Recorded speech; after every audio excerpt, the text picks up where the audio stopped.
துக்கம் சுமந்தார். இயேசு கிறிஸ்துவின் மகோன்னதமான நாமத்தில் உங்களுக்கு அன்பின் வாழ்த்துக்கள்.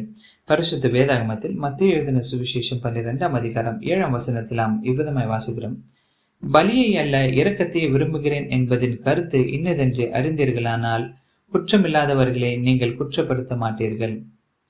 ஒருவேளை நீங்கள் இந்த கருத்து இன்னதென்று அறிந்தீர்களானால் என்று கர்த்தராகிய இயேசு கிறிஸ்து கூறினார். இது எந்த கருத்து? ஆண்டவர் மனிதனை வழிநடத்தும்படியாக அவனுக்கு நல்ல சுபாவம், நல்ல நடத்தை மற்றும் நல்ல ஞானத்தை கொடுத்திருக்கிறார். ஆனால் ஆண்டவரால் கொடுக்கப்பட்ட பிரமாணங்களின் அர்த்தத்தை மனிதனால் புரிந்து கொள்ள முடியவில்லை.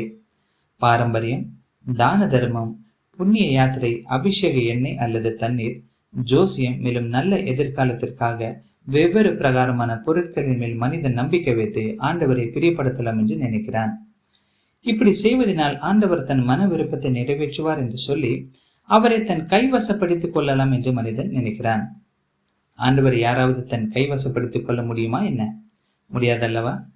இதற்காகத்தான் ஆண்டவருடைய வழி நடத்துதலின் அர்த்தத்தை நீங்கள் அறிகிறதில்லை என்று கர்த்தராகிய இயேசு கிறிஸ்து சொன்னார்.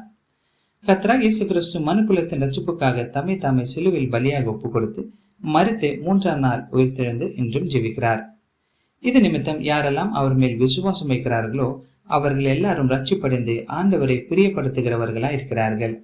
பிரியமானவர்களே, நீங்களும் அப்படியே செய்ய வேண்டும் என்பதே ஆண்டவரிடத்தில் உங்களுக்கான எங்களுடைய வேண்டுதலாயிருக்கிறது.